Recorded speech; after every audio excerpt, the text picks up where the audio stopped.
शनिवार शाम 7 बजे पूछता है भारत। शुरुआत ऐश्वर्या के एजेंडा से। ऐश्वर्या के एजेंडा में बात आज फ्रांस की। माफ कीजिए, क्या से क्या हो गया? जन्नत से जहन्नुम बन गया है फ्रांस और फ्रांस के आसपास के देश। 36 से 48 घंटे हो चुके हैं। ये कौन लोग हैं जो जला रहे हैं फ्रांस को?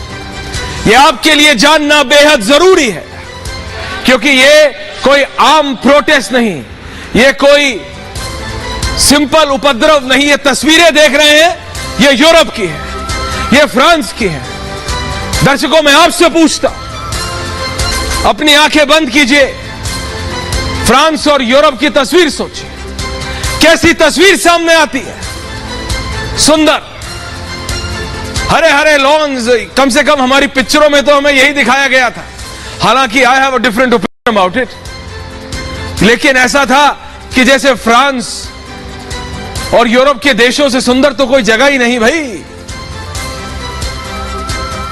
इसीलिए कह रहा हूं, जन्नत से जहन्नुम कैसे हो गया? ये कौन है? पिछले 48 घंटे से जो हो रहा है फ्रांस में, वहां के राष्ट्रपति ने यह बोला है कि ये वो लोग हैं, ये वो युवा हैं जिनको इन्हीं के देश ने में मौका दिया। आज पूछता है भारत आपसे, और बताएंगे हम आपको कि आखिरकार कौन से हैं ये लोग। लेकिन सबसे पहले हम आपको फ्रांस की ये 2 तस्वीरें दिखा रहे हैं, 2 अलग अलग तस्वीरें। पहली तस्वीर हिंसा से पहले की है, यानी जन्नत, और दूसरी तस्वीर जरा देखिए। देखिए ये जन्नत से जहन्नुम कैसे बन गया फ्रांस। और अब सिर्फ बात फ्रांस की नहीं, बेल्जियम में हो रहा है, जर्मनी में हो रहा है, इटली में थोड़ी बहुत दिक्कतें होने लग गई हैं। ये कौन लोग हैं? ये कौन लोग हैं? ये बेकाबू हालात कैसे हो गए? मैं बार बार कह रहा हूं, क्या वहां की सरकारों को नहीं मालूम? मालूम है। इमैनुअल मैक्रों बाहर आके बोलते हैं, देखो भाई, ये वो युवा हैं जिनको उनकी देश की सरकार ने मौका दिया। ये वो लोग हैं वो जो लाइन पार करके, यानी इल्लीगल इमिग्रेंट्स। हिंदुस्तान में भी कई बार, जितनी बार इल्लीगल इमिग्रेंट्स की बात हुई तो कई लोगों ने कहा, अरे ये इल्लीगल इमिग्रेंट क्या होते हैं भाई? क्या होते हैं इल्लीगल इमिग्रेंट? तो फिर एक बार बता दूं, देख लो क्या होते हैं इल्लीगल इमिग्रेंट। इनके लिए फ्रांस की सरकार ने क्या कुछ नहीं किया, या मैं क्या हूं, अपने लोगों से, यानी फ्रांसीसी मूल के लोगों से ज्यादा इन लोगों के लिए किया गया। और आज क्या हो रहा है? अभी तो सिर्फ शुरू हुआ है, जरा तस्वीरें देखिएगा।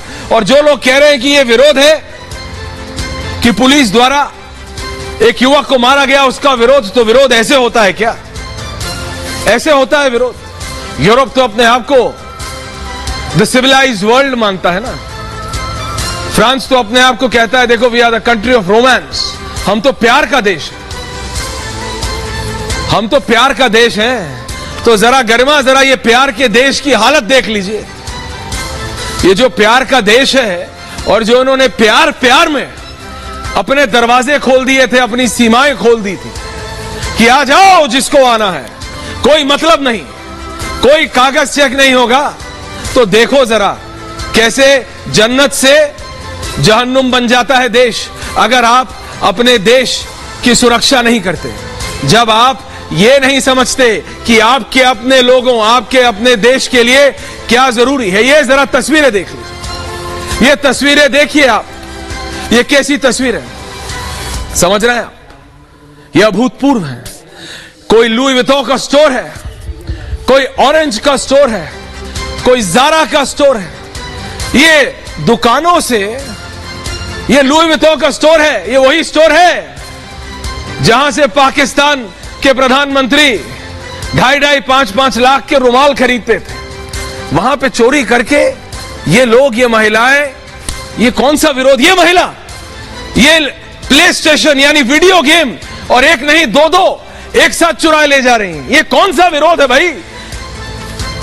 ये विरोध की क्या परिभाषा है? ये चोरी है। ये देखिए, ये एप्पल स्टोर है जिसका मोबाइल फोन आप में से कई लोग इस्तेमाल करते हो। ये एप्पल का वो आइकॉनिक स्टोर है और देखिए ये कैसे हो रहा है,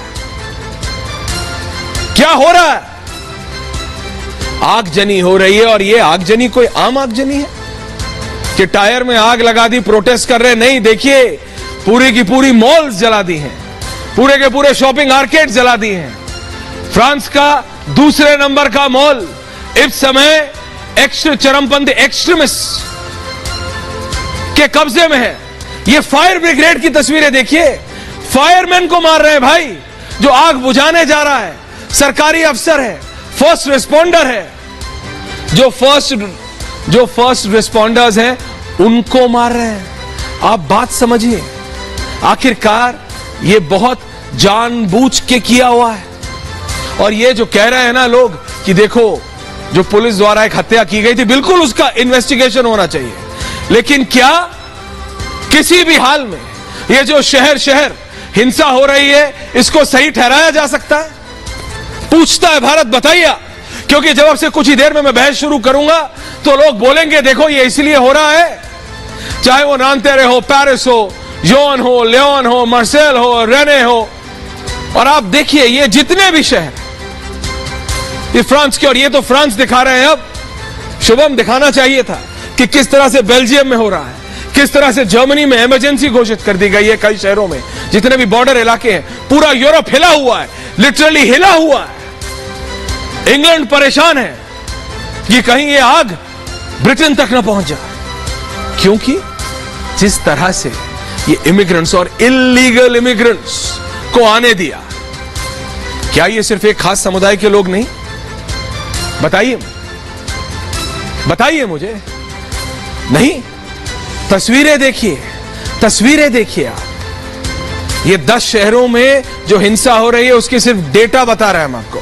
40,000 से ज्यादा पुलिसकर्मी तैनात हैं इन लोगों को रोकने के लिए। 200 पुलिसकर्मी घायल हैं, 900 उपद्रवी गिरफ्तार है, लेकिन ये बहुत कम नंबर है। 4,000 जगहों पर आगजनी चल रही है। मैं कह रहा हूं इस समय आर्मी बुला लेनी चाहिए थी फ्रांस के राष्ट्रपति को, लेकिन उनकी जो राजनीति चल रही है 500 से ज्यादा इमारतों को नुकसान है। एक ट्रेन में आग लगा दी है। आप मुझे बताइए, 4 शॉपिंग मॉल्स में लूट हो रही है, 24 सुपरमार्केट में लूटपाट, सुपरमार्केट में लूटपाट करके, 9 ज्वेलरी शॉप में लूट करके। कौन सा विरोध है जो ये लोग करना चाहते हैं? पूछता है भारत। आपको समझ आ रहा है? मैं एक बार फिर चाहता हूं, गर्मा पैकेज से पहले वो तस्वीरें आप दोबारा चला दीजिए कि एप्पल स्टोर से कौन चोरी कर रहा है, लुई विटॉन के शोरूम से कौन लोग चोरी कर रहे हैं, ज़ारा के शोरूम से वो कौन महिलाएं हैं जो विरोध करने के लिए कपड़े चुरा के लेके जाती हैं। जरा बताइए ये कौन लोग हैं? ये कौन लोग हैं जो एक नहीं 2-2 हाथों में वीडियो गेम के, और इंडियन करेंसी में बोलूं तो 1-1 लाख के वीडियो गेम कंसोल्स चुरा के लेके जाने को विरोध कहते हैं? भाई आंखें खोल के देख लीजिए, ये जरूरी है समझना इसके, क्योंकि अभी अब मैं आपको बताऊंगा, यूएई के विदेश मंत्री ने 2017 में ही कह दिया था, and I am repeating it, 2017 में कह दिया था संयुक्त अरब अमीरात के फॉरेन मिनिस्टर ने कि यूरोप समझ नहीं रहा है और यूरोप सबसे ज्यादा एक्सट्रीमिज्म और टेररिज्म देखेगा। ये 2017 में कह दिया था संयुक्त अरब अमीरात के विदेश मंत्री ने। किस लिए बताऊंगा आपको, लेकिन पहले स्पेशल रिपोर्ट।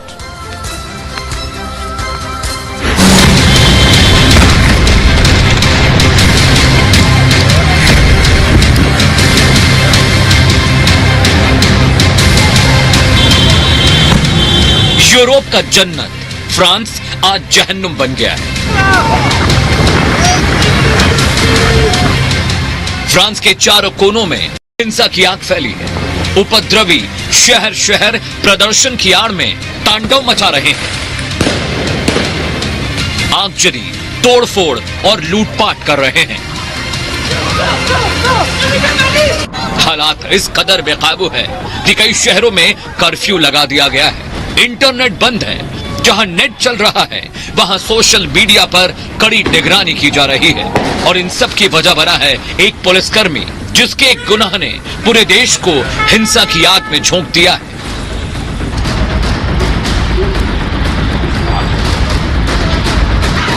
फ्रांस में उपद्रवियों पर लगाम के लिए पुलिस की तरफ से लगातार कोशिशें की जा रही हैं।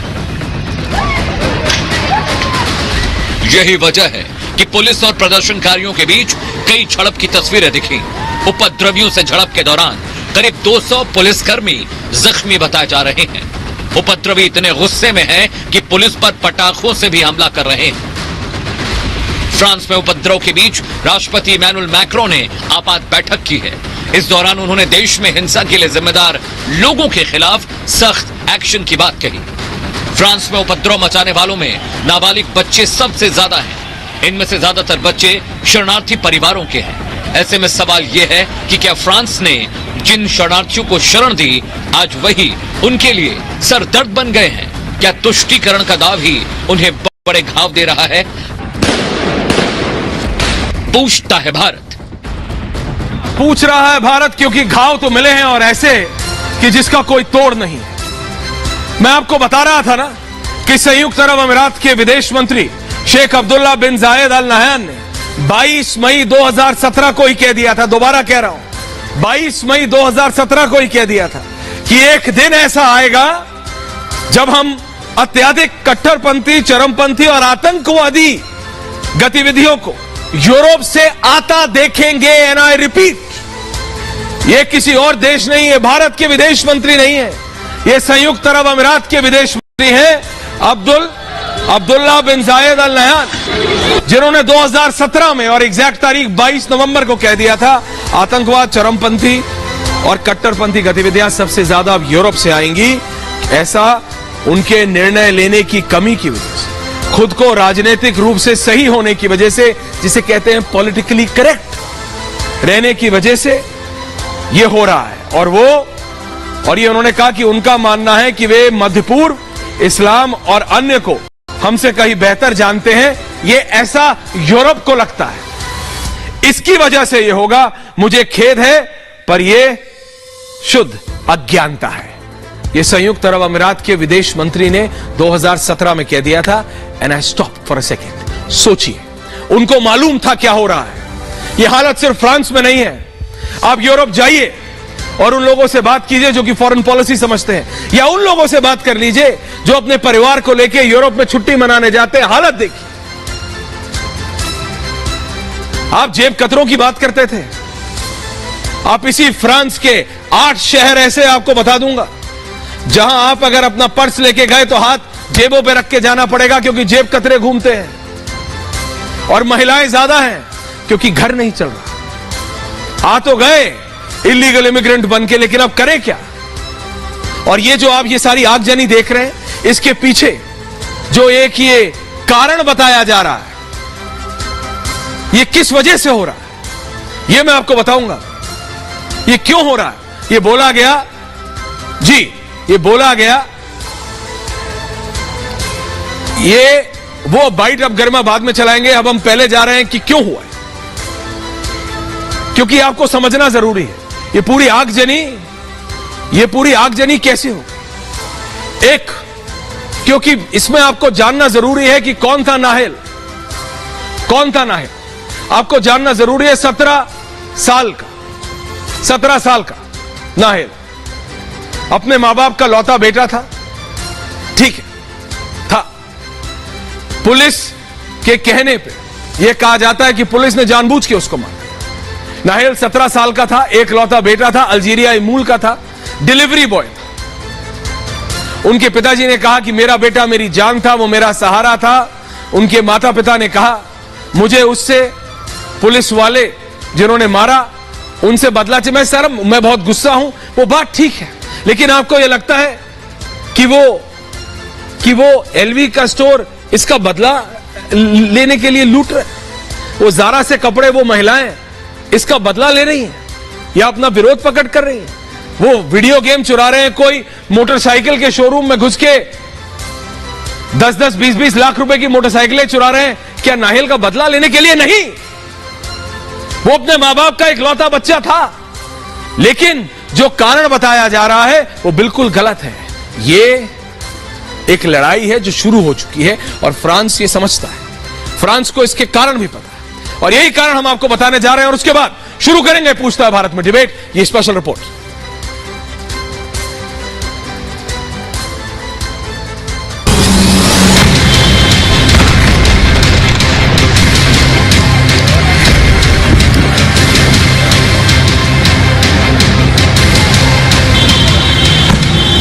यूरोप का जन्नत फ्रांस आज जहन्नुम बन गया है। फ्रांस के चारों कोनों में हिंसा की आग फैली है। उपद्रवी शहर शहर प्रदर्शन की आड़ में तांडव मचा रहे हैं। आगजनी, तोड़फोड़ और लूटपाट कर रहे हैं। हालात इस कदर बेकाबू है कि कई शहरों में कर्फ्यू लगा दिया गया है। इंटरनेट बंद है। जहां नेट चल रहा है वहां सोशल मीडिया पर कड़ी निगरानी की जा रही है। और इन सब की वजह बना है एक पुलिसकर्मी जिसके एक गुनाह ने पूरे देश को हिंसा की आग में झोंक दिया है।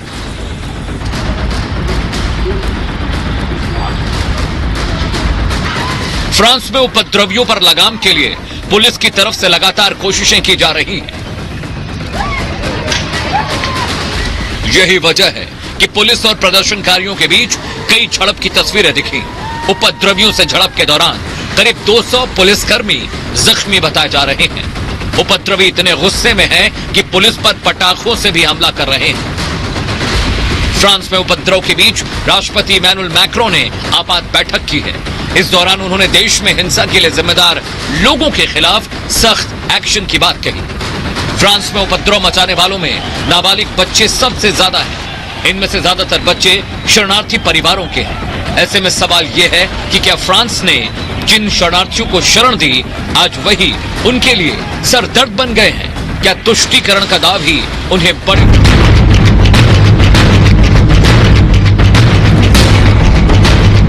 पेरिस, वो शहर जहां जाने की चाहत दुनिया के हर शख्स की होती है। पेरिस सपनों का शहर, प्यार का शहर, एफिल टावर वाला पेरिस।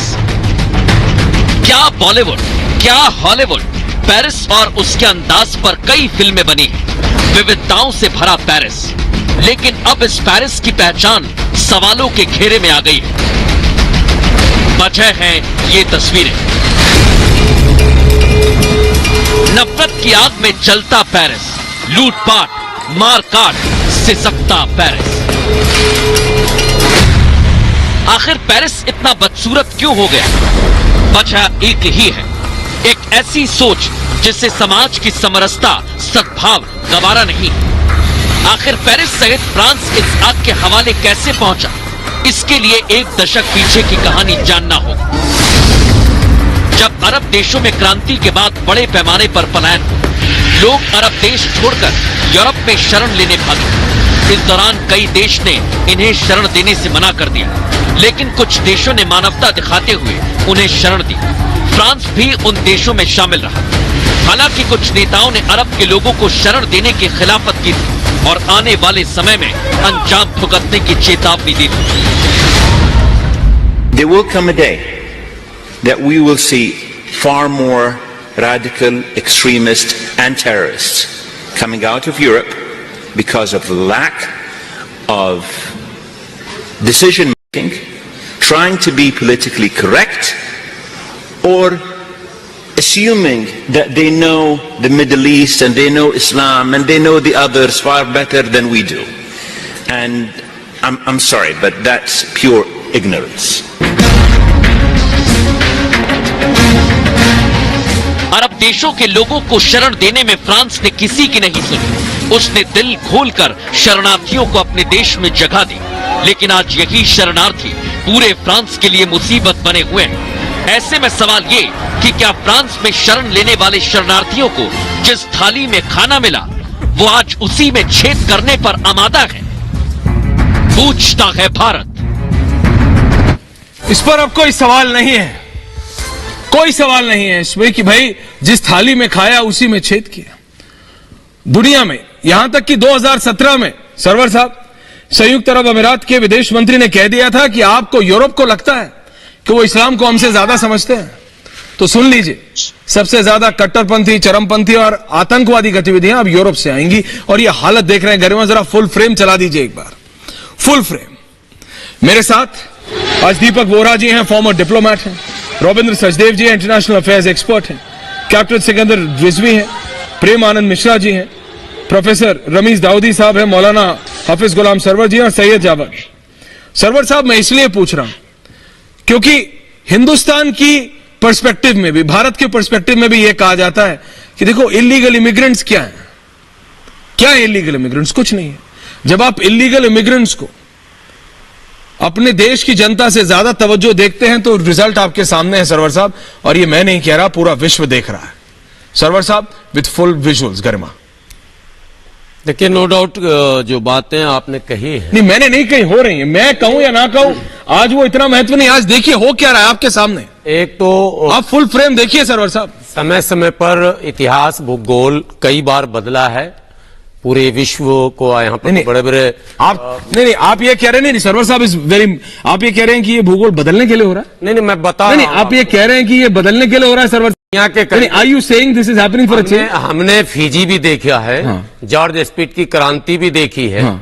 सबसे बड़ी बात है, पर आपने कहा ना कि बदलता रहता है। आप हाँ, इतिहास में आप कई बार बदला है। अफ्रीकन और कंट्रीज से, नॉर्थ अफ्रीकन कंट्रीज से, उत्तरी अफ्रीकी देशों से कितने इलीगल इमिग्रेंट्स को इटली, फ्रांस यहां लिया गया? लोग क्यों पलायन करते हैं ये भी एक सवाल है, लेकिन इसलिए थोड़ी पलायन करते हैं कि जिस देश में जाओ, और ये नाम पे हो रहा है, विरोध के नाम पे वो प्ले स्टेशन चुरा के लेके जा रही है, वीडियो गेम महिला कोई ज़ारा के शोरूम में उसके भीतरे कपड़े आ रहे हैं लेके जा रहे हैं। क्या हो रहा है? घर में इंटरनल आप जो है मुदाखलत कर रहे हैं और फिर भगदड़ मच रहा तो उसको रख भी रहे हैं। ये वही यूरोप के लोग हैं जो 22-22, 24-24 देश आके इराक को मारते हैं, सीरिया को मारते हैं, कभी उसको मारते हैं, कभी वहां युद्ध कराते हैं। ये तो कराते हैं। तो जो अभी यूएई के फॉरेन मिनिस्टर का बयान सुना रहे हैं, उन्होंने बिल्कुल सही कहा है कि जो आप करेंगे वो भुगतेंगे। नहीं उन्होंने ये नहीं कहा, उन्होंने कहा तप आ रहे हैं। नहीं उन्होंने कहा यूरोप को लगता है, और 2017 में कह दिया था। दीपक वोरा जी जुड़े हुए मेरे साथ, दीपक वोरा जी जुड़े हुए जी। Deepak ji, can you hear me? Deepak Vora, can you hear me? Yes Deepak ji को मतलब ऑन एयर ले आइए। दीपक जी, जब 2017 में यूएई के फॉरेन मिनिस्टर ने कह दिया था कि यूरोप को यह गलतफहमी है कि वो इस्लाम को हमसे बेहतर समझता है, तो मैं ये बता दूं, and he said it in 2017 कि अब सबसे ज्यादा कट्टरपंथी यानी एक्सट्रीमिस्ट, रेडिकल और टेररिस्ट, आतंकवादी गतिविधियां यूरोप से आएंगी, और वो होता हुआ दिख रहा है सर। फुल फ्रेम कर दीपक जी, आपका आभारी हूं sir that you have given me this opportunity आपके चैनल पर शरीक होने का। पहली मुबारक आपको देता हूं, one of our best channels के आप बिल्कुल सच्चाई बयान कर रहे हैं। सर कुछ कहने से पहले इतना बता देता हूं कि मैं फ्रांस में पढ़ा था 1975, 1977 सोरबोन यूनिवर्सिटी में पढ़ता था। हम लोग बहुत प्रदर्शन करते थे क्योंकि हमारा जन्मसिद्ध अधिकार है। फ्रांस में तो ये परंपरा है, क्लास के बाद पहले वाइन पीने जाते थे, हर धर्म के लोग वाइन भी पीते थे, चीज भी, और फिर हम प्रदर्शन करते थे। किसके लिए मालूम नहीं। अब जो प्रदर्शन हो रहे हैं सर, वो प्रदर्शन नहीं है, वो गुंडे हैं, बदमाश हैं, लूट मार जो मची हुई है, लंपन एलिमेंट्स उनको कहते हैं। सर मेरे पास एक मैसेज है, अगर आप इजाजत दें मैं पढ़ देता हूं, फ्रॉम अ फ्रेंच फ्रेंड। कुछ समय 50 साल पहले से मेरे मित्र हैं, एक मैसेज उन्होंने मुझे भेजा है, मैं उसको पहले फ्रेंच में पढ़ देता हूं, फिर मैं उसका हिंदी में अनुवाद करूंगा। Monsieur l'ambassadeur, la France que vous avez tellement aimé, c'est fini. Mister ambassador, वो फ्रांस से आपने इतनी मोहब्बत की थी, वो खत्म हो रहा है। क्या जवाब दे सकता हूं इसको? फ्रांस ने इन सबको आने दिया। सर एक समय था 2-3 शताब्दियां जब 2.4 करोड़ स्क्वायर किलोमीटर हमारी धरती के फ्रांस की हुकूमत थी। वो शहंशाह अपने आप को समझते थे। 2 फ्रांस हैं, एक व्हाइट फ्रांस जिनका देश है, दूसरा इमिग्रेंट फ्रांस जिनको शरण दी है फ्रांस ने फ्रांस में, और वही लोग अब उसी थाली में छेद कर रहे हैं। सर जस्टिफिकेशन कुछ भी हो, कोई मंत्री जो मर्जी कहे आपने यहां हमला किया वहां हमला किया, लेकिन इस लूट मार की आई एम सॉरी कोई जस्टिफिकेशन नहीं है। ये जो बच्चा मारा गया है, मान लीजिए एक पुलिस ऑफिसर ने गलती की है, उस पुलिस ऑफिसर को आप जेल में डाल दें, फांसी की सजा दे दें, क्या उसके बाद स्थिति नॉर्मल हो जाएगी? नहीं हो रही। ये जो अंदर गुस्सा है सर, इसके बहुत कारण है। मार्जिनलाइजेशन, नौकरियां नहीं है, गुस्सा है। फ्रांस की सोसाइटी में देखते हैं कि उनको जगह नहीं मिलती है तो नहीं मिलती। सर किसका देश है ये देश गैलिक लोगों का है, उनका। मुझे भी शायद जगह नहीं मिलेगी अगर मैं वापस जाऊं, लेकिन मैं ऐसी चीजें नहीं करूंगा। सो आई कांग्रेचुलेट यू सर। नहीं बट ये जो हो रहा है दीपक साहब, नहीं दीपक साहब मैं बिल्कुल, लेकिन रविंद्र सचदेव जी मेरे साथ स्टूडियो में। Deepak ji I will come back to you. Ravindra ji, ये तो जिस थाली में खाना है उसी में छेद करने वाली बात हो गई। सब कुछ दिया, और ये है वो इलीगल इमिग्रेंट्स। मैं इलीगल इमिग्रेंट्स शब्द पे बार बार इसलिए जोर दे रहा हूं क्योंकि हमारे हिंदुस्तान में भी, भारत में भी जब बात होती है रोहिंग्या मुसलमानों की, मैं सिर्फ इलीगल इमिग्रेंट्स की बात कर रहा हूं, रोहिंग्यास की जब बात होती है तो कहते हैं नहीं वो इमिग्रेंट्स है। मैं कहता हूं इमिग्रेंट है तो डॉक्यूमेंट लेके आए हैं तो इमिग्रेंट है ना। अगर कल को कुछ गलत करेगा कोई तो हम पकड़ लेंगे ना सरवर साहब उसको। इलीगल इमिग्रेंट्स अलाउड नहीं है, और ये तब होता है जब आप इलीगल इमिग्रेंट को ऑफिशिएट कर देते हैं। जी हाँ Robin ji sorry, thank you very much. देखिए इसमें अलग अलग किस्म के कैटेगरीज हैं। कुछ सिंपल इमिग्रेंट्स हैं जो लीगल हैं, वो भी इसमें इन्वॉल्व हैं। कुछ रेफ्यूजी सीकर्स हैं, असाइलम सीकर्स हैं, वो भी इन्वॉल्व हैं, और कुछ इलीगल इमिग्रेंट्स हैं। ये सब मिक्स हो रखा है। और जितने फ्रांस में जितने इस्लाम मुस्लिम हैं जितने, उनमें से करीब आधे अल्जीरिया से हैं। अब अल्जीरिया और फ्रांस का बड़ा पुराना रिश्ता है, करीब 100 साल फ्रांस ने अल्जीरिया को अपनी कॉलोनी बनाया था, राइट। तो उसका एक तरह से आपका एक्सप्लॉइट किया था, अब पे बैक भी मिल रहा है जिस रूप में। बट बिगर इशू ये है जो एम्बेसडर वोरा भी आइडेंटिफाई कर रहे थे, फ्रांस की सरकार ने और यूरोप की सरकारों ने इस मामले को, वो जो यूएई के मिनिस्टर भी कह रहे हैं, ठीक से हैंडल नहीं कर रहे। ये पता है क्या कर रहे हैं? इन लोगों के लिए कॉलोनीज बना रहे हैं शहरों से दूर, वहां पे लो कॉस्ट हाउसिंग, स्लम तो नहीं पर low cost housing, low cost schools, ये वो ना जॉब्स, ये वो, उनके लिए एक अलग सी दुनिया बना के छोड़ दिया, उसको कोई ध्यान नहीं दे रहा है। अब वहां पर जब ऐसे सारे एलिमेंट्स इकट्ठे होंगे, गरीबी होगी, फ्रस्ट्रेशन होगी, एंगर होगी। इस समय आप देखिए जितने लोग हैं, ज्यादातर लोग टीन एजर्स हैं। ये सब टीन एजर्स हैं। एवरेज एज इस समय इनकी है 17 साल की, जो इस समय सड़कों पर चल रहे हैं। तो ये एक बड़े लंबे समय से उबाल चल रहा है फ्रांस में। ये आगे और बढ़ेगा क्योंकि फ्रांस ने अपने देश के अंदर एक 2 टियर सिस्टम बना दिया, जिसमें जैसे भी हैं इन लोगों को आइसोलेट कर दिया गया है। एजुकेशन नहीं है ज्यादा, सेकेंड क्लास सिटीजन की तरह ट्रीट किया जा रहा है। और लास्ट पॉइंट में भी पुलिस का, हाँ ये केवल एक आज वाली ये केस नहीं है। फ्रेंच पुलिस को यूनाइटेड नेशंस ने भी कहा है, यूरोपियन ह्यूमन राइट्स कमीशन ने भी कहा है काफी वर्षों से कि फ्रांस की पुलिस का रवैया ब्रूटल होता है। ओके, यूएन के ह्यूमन राइट्स कमिश्नर तक इन्हें कह चुके हैं फ्रेंच पुलिस को पिछले 20-25 सालों से। तो फ्रेंच पुलिस जो है अपने को अभी भी फिलहाल कुछ हद तक कॉलोनियल माइंडसेट में रखती है। नहीं, कॉलोनियल माइंडसेट में रखती है, लेकिन अगर ऐसी हरकतें करेंगे सर तो करना पड़ जाएगा ना। दाऊदी साहब प्रोफेसर आसिफ रमीज दाऊदी जी मेरे साथ हैं स्टूडियो में, इंटरनेशनल अफेयर्स के एक्सपर्ट हैं। दाऊदी साहब ये देखिए जरा, ये तस्वीरें गरिमा अगर आप दोबारा चलाएं। दाऊदी साहब इज ऑन माई लेफ्ट गरिमा। दाऊदी साहब किस लिए, आप मुझे बताइए। मैं कह रहा हूं ठीक है इनके साथ गलत हुआ, ठीक है, मतलब तो क्या आप इस तरह की आगजनी कर दोगे? और इसी बीच दाऊदी साहब एक तस्वीर आई थी घर में, अगर वो है आपके पास, रमेश और शुभम, एक बाप अपने बेटे को देखता है और वो भी वही इलीगल इमिग्रेंट का बाप है। वो देखता है कि मेरा बेटा ये कर रहा है, वो उसे गिरेबान से पकड़ता है, गाड़ी की डिक्की में डालता है और लेके चला जाता है। तो हर कोई ऐसा नहीं है, पर जो हो रहा है उसको जस्टिफाई थोड़ी किया जा सकता है। और जो लाइब्रेरी जो जलाई, उसकी तुलना नालंदा की जो सुप्रसिद्ध जो लाइब्रेरी थी दाऊदी साहब, जो उसको जलाई गई थी, उससे किया जा रहा है कि ये मानसिकता है, ये सोच है कि पूरी हिस्ट्री खत्म कर दो। ऐश्वर्या जी, मैं इस पर यही कहना चाहूंगा कि जाहिर है कि मिक्स्ड तो रिएक्शन होगा। जैसा आपने कहा ना कि एक ऐसी भी मिसाल आ रही है कि जो इलीगल इमिग्रेंट है, उसके फादर ने उसको गाड़ी में फेंक दिया। वो तस्वीरें घर में चला दीजिए। एग्जैक्टली। बोलिए। अब यहाँ पे जो आप और हम जिसको जन्नत कह रहे हैं, मैं अपनी कुछ एक्सपीरियंसेस आपको शेयर करूं फ्रेंच की।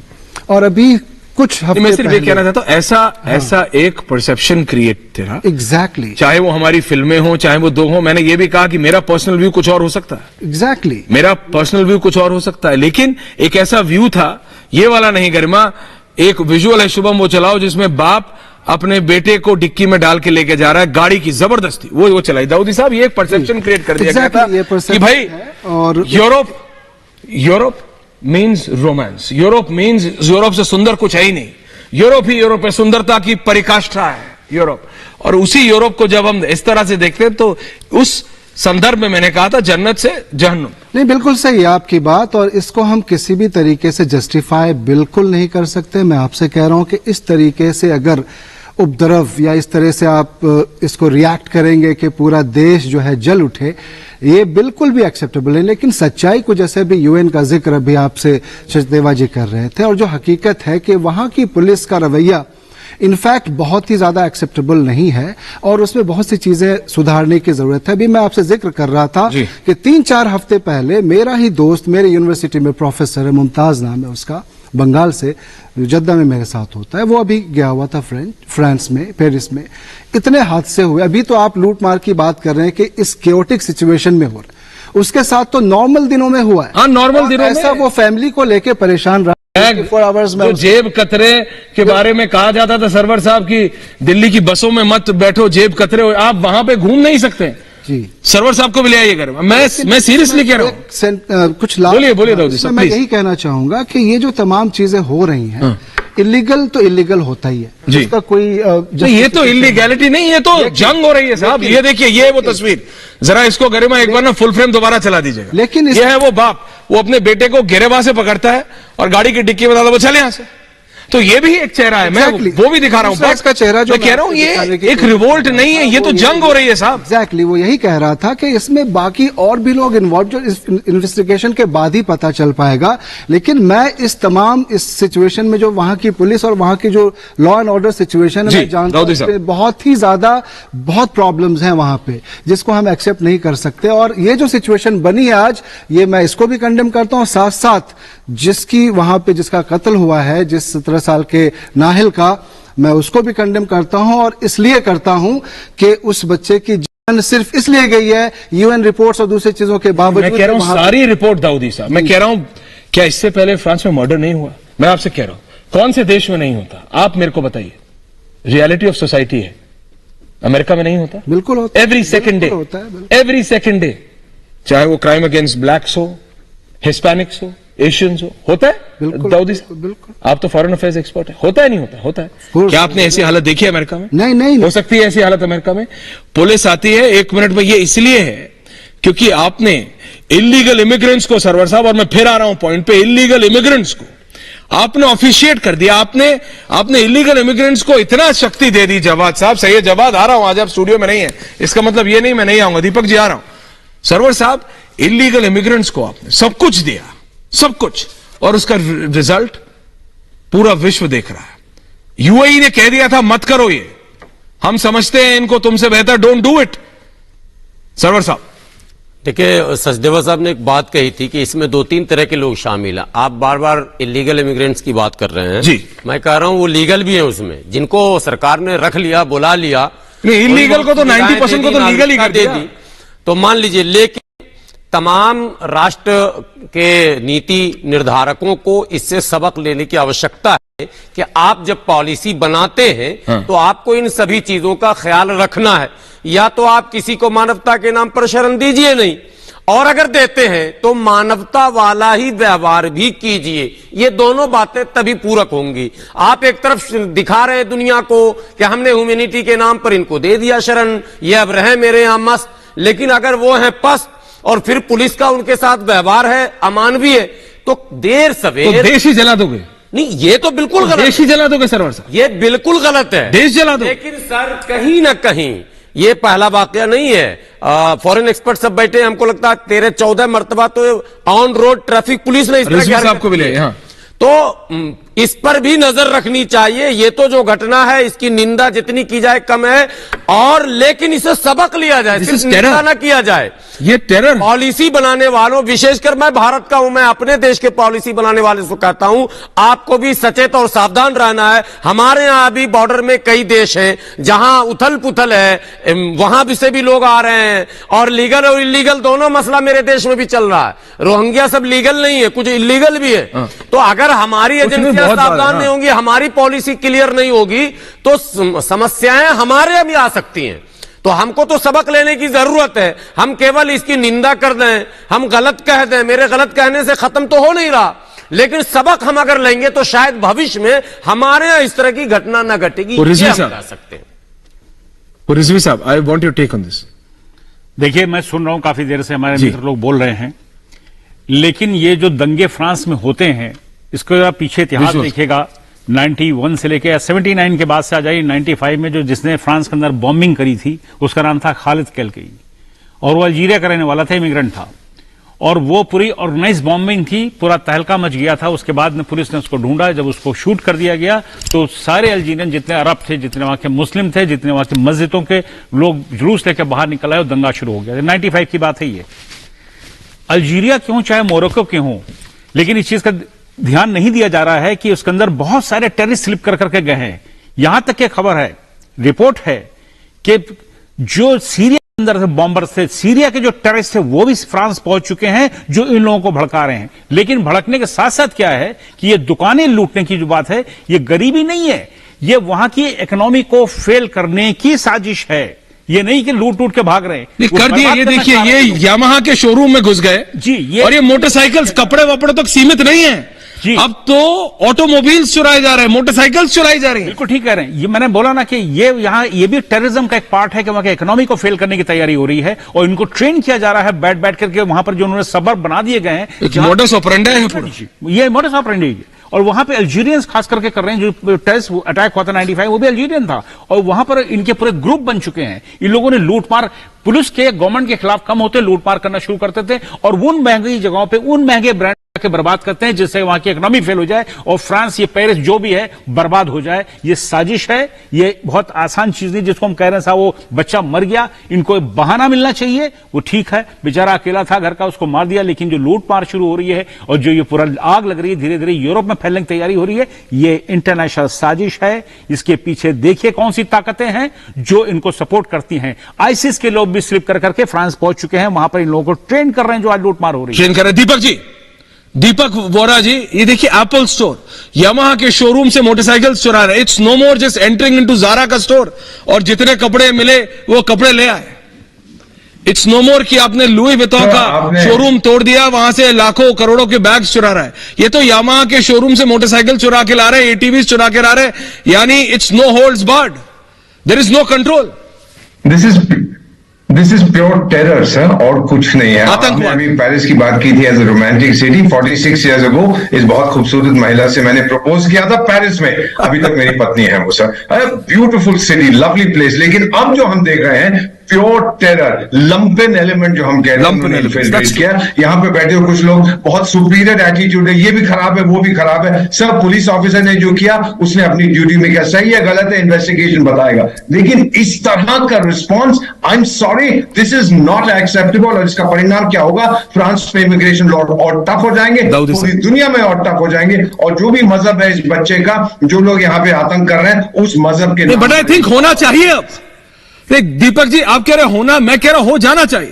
सही है जवाद, हो जाना चाहिए। अब सख्त जी हो जाना चाहिए, सख्त जंग छिड़ी हुई है इस समय फ्रांस के अंदर। बहुत बहुत शुक्रिया ऐश्वर्या भाई।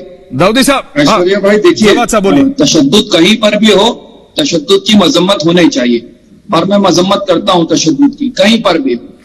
लेकिन साहब आज आपने इस मौजू को उठाया, मैं मुबारकबाद देता हूं आप जैसे पत्रकारों को और आप जैसे न्यूज चैनल को कि आपने मौजू उठाया, और मेरी खुशी और बढ़ जाती कि आप जो है मणिपुर के ऊपर भी ऐसी एक डिबेट रखते, जिस तरीके से मणिपुर के अंदर हालात बने हुए हैं उसके ऊपर भी आप डिबेट रखते, लेकिन रखी नहीं साहब आपने। कोई बात नहीं साहब, मणिपुर के अंदर बहुत हालात खराब है। मैं चाहता हूं अपने घर को देखिए, दूसरों के घरों को अंदर मत देखिए। कितने लोग मणिपुर के अंदर जो है घायल हैं, कितने 50,000 से ज्यादा लोग जो है वो शिविरों के अंदर रह रहे हैं, उनके ऊपर भी चर्चा होनी चाहिए। किस तरीके से एक शख्स जो है वो मणिपुर के अंदर मिलने जा रहा था, उसको रोका गया और क्या हुआ है, उसके ऊपर भी चर्चा होनी चाहिए, तो सार्थक चर्चा होनी चाहिए। तो मैं चाहता हूं दीपक वोरा साहब मणिपुर के ऊपर भी बोले। अब आ जाता हूं फ्रांस के ऊपर। फ्रांस के अंदर साहब, फ्रांस का इतिहास देख लीजिए और यूरोप का इतिहास देख लीजिए, पहली घटनाएं नहीं है और इससे पहले भी घटनाएं हुई है फ्रांस के अंदर। आपको याद है ईरान के मसले के ऊपर, यही महसा अमीनी की केस के ऊपर कितनी डिबेट हुई थी, हिजाब के मुद्दे के ऊपर। अरे आप कहां घुमाते फिर रहे पूरी दुनिया के अंदर जवाब साहब? अभी आप मणिपुर थे, अभी ईरान पहुंच गए, तेहरान पहुंच गए, जो बात है देखिए हो क्या रहा है वहां पर।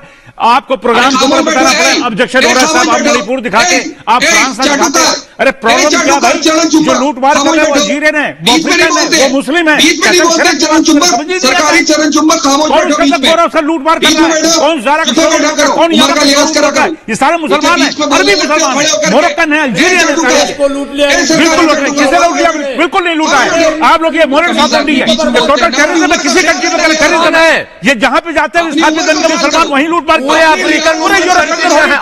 रिलैक्स, देखिए मैं सिर्फ इतना कह रहा हूं, हमारे यहाँ भी सरवर साहब और रिजवी जी और सरवर साहब, मैं सिर्फ इतना कह रहा हूं, रिलैक्स सरवर साहब,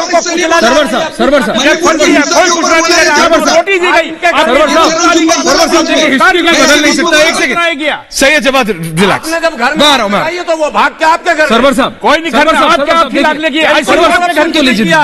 रिजवी जी होल्ड, हमारे भारत में किया था, सरवर साहब हमने भगाया लड़कर, बिल्कुल भगाया। और अब आप मेरी जरा बात सुनिए, हिस्ट्री को बदल नहीं सकते जी। Exploitation African, north African countries का हुआ है, और कई ऐसे अफ्रीकी देश है जिनका आज भी हो रहा है। क्या आप भुला सकते हैं कि डायमंड्स के लिए, ट्रेड्स के लिए, लेबर के लिए, अफ्रीका और इटली जैसे ऑयल के लिए फ्रांस और इटली जैसे देशों ने, बेल्जियम ने कैसे कैसे एक्सप्लॉयटेशन किया नहीं। लेकिन हम जैसे कहते हैं सरवर साहब, दो गलत एक सही नहीं बनाता, बिल्कुल नहीं। उन्होंने गलत किया तो आज आप कितने मासूम लोगों को आपने इससे परेशान किया है, आप मेरे को बताइए। एक बस जा रही थी टूरिस्ट की, आप वो छोड़िए, वो फायर ब्रिगेड का गरिमा जरा विजुअल चला दीजिए और सिर्फ सरवर साहब और मेरे को रखिएगा ऑन एयर। फायर ब्रिगेड होती है ना सरवर साहब, हर देश में होती है ना। वो तो ऐसा नहीं कि फ्रेंच में कुछ और, Deepak Bora ji you would say it in a very flamboyant French, और ऐसा नहीं ना। फायर ब्रिगेड तो सबको पता है, कोई अल्जीरिया का हो, दक्षिण अफ्रीका का हो, भारत का हो या फिर यूएस का हो, फर्स्ट रिस्पॉन्डर्स होते हैं। फायर ब्रिगेड की विजुअल चला दीजिए गरिमा जी। वो लोग जाते हैं, फायर ब्रिगेड के अंदर से उसके ऑफिसर को निकालते हैं, उसको मारते हैं। जो अंदर चीजें रखी है वो उनके किसी काम की नहीं है, महंगी नहीं है, आप समझ रहे हैं। सायरन है, विसल है, होस पाइप है, यानी पाइप जिसमें पानी, वो चुरा के ले जाते हैं।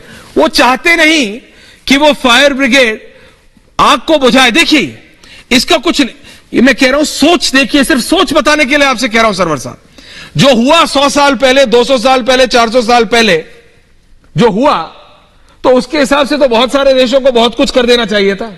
किया क्या? नहीं सरवर साहब, नहीं।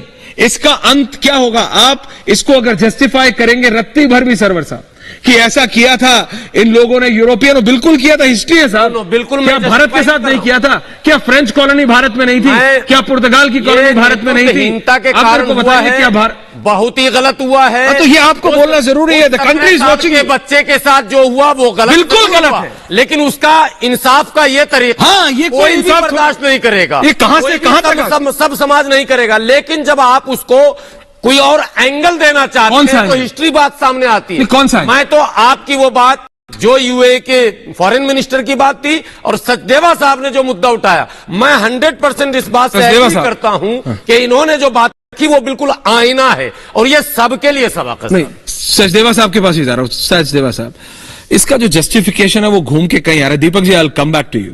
और मेरे साथ डॉक्टर प्रेम आनंद मिश्रा जी भी हैं। आनंद जी, आ रहा हूं, माफी चाहता हूं आ नहीं पाए। सचदेवा साहब, इसका कहीं ना कहीं से डिफेंस से आता है। देखो, क्योंकि 100 साल पहले, 400 साल पहले यूरोपियंस ने नॉर्थ अफ्रीकन देशों के साथ ऐसा किया था, तो आज वी आर रीपेइंग।